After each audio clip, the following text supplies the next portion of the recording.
起初只是一场普通的暴雨，无人在意，但谁也没想到，接踵而至的极寒暴雪带着狂风席卷全球，零下80度的低温，而这一切都只是一个开始。我的手机由于低温影响，也被自动关机了。现在危机当头，时不待我。我们公司在写字楼的第19层，虽然隔了一个周末，再加上连日的极寒，整栋楼可能没什么人了。但是由于各种因素被困在公司的，未必只有我自己。万一彻底陷入极寒困境，我或许需要用最原始的火来维系生命。现在就只剩一个问题，要不要去1楼大厅看看，再搜集一些东西。说真的，空无一人的写字楼又断了电，要一个人走19层楼梯，我还真犯怵。可要是不去，谁知道这末日要持续多久呢？随后我套上最后的羽绒服，又拿了把魔仙刀防身，将休息室的门锁住，战战兢兢地下了楼。原本就阴冷的楼道，现在更是寒冷彻骨，我整个人几乎快要被冻僵了。刚拐下16楼的拐角，一阵猛烈的寒风卷着冰雪渣扑进来，狠狠地砸在我的脸上。窗户不知什么时候被冻裂了，此刻已经被风吹开一道裂口，分不清到底是风雪还是玻璃碴子，就这么冲了过来。脸颊一阵疼痛，我僵直的身子根本来不及反应，就被掀翻在地，顺着楼梯滚了下去。因为身上冻得僵木，就算滚下来一时也没觉得疼，但滚下来的时候头部撞到了楼梯，尖锐的疼痛让我眼前发黑，就要晕过去。此时我感觉额头有股液体流了下来，是血。不行，要是昏睡过去，一定会被冻死在这里的。冻裂的窗口还在猛烈地往楼道里灌着冰雪。这么一小会儿的功夫，我身上已经被压了一层积雪，那雪不像认知中的蓬松，而是夹着冰碴，又冷又硬。额头上的伤口很快被雪冻住，我尝试起身，额头传来撕裂般的疼痛。气温太低了，那血已经把我的皮肤和地面粘在了一起，只是轻微的动了动，就传来钻心的疼痛。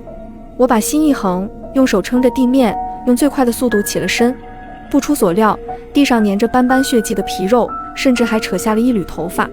浑身冻得麻木，我眼眶里的泪水簌簌而下。以前看到所谓冬天舔电线杆被粘住舌头的事情，我向来是当个段子听的，没想到这次亲身经历了。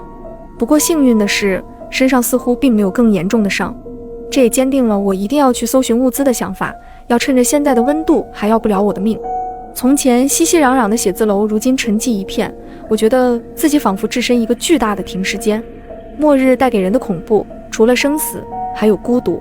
我没有碰到其他人，1楼大厅的门已经被冰雪封得死死的，根本出不去。极寒的气温让受伤的我已经有些受不住了，但我不敢停下来，我怕一停就再也动不了了。摆放快递外卖的长桌上凌乱不堪，我找到很多未拆封的零食，还有一整箱的矿泉水。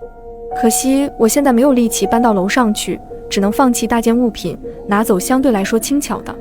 不过令我兴奋的是，我还在前台翻出了一整盒的葡萄糖。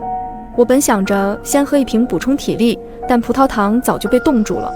我又随手从地上捡了个包，把翻找到的东西都装进去。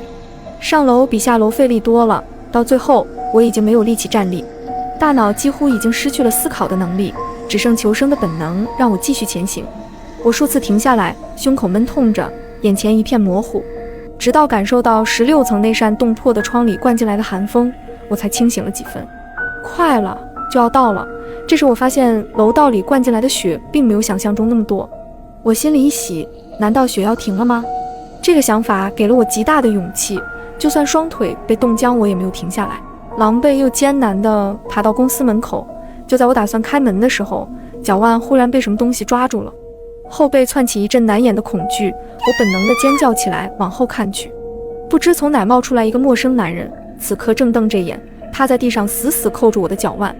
那张脸青紫难看，像是地狱中的冻死鬼，发出的声音也嘶哑的厉害。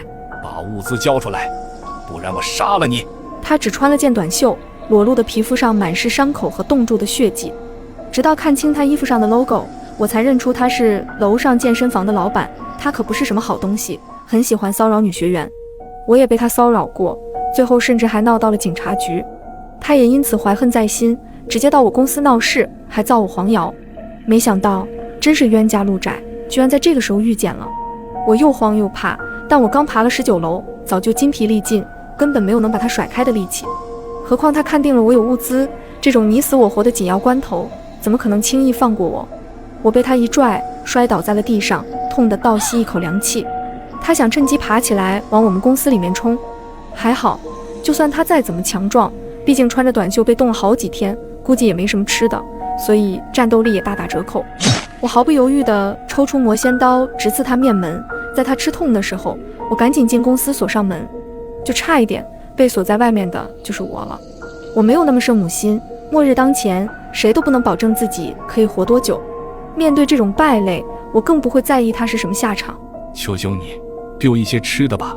上次的事是我的错，我不想死，我好冷。我只是告诉他1楼有食物，不过他到底能不能活下去，就要看他的命了。公司厚重的玻璃门采用了银行级别的防弹玻璃，它是撞不破的。我没再理会身后的哀求和咒骂，回到了休息室里。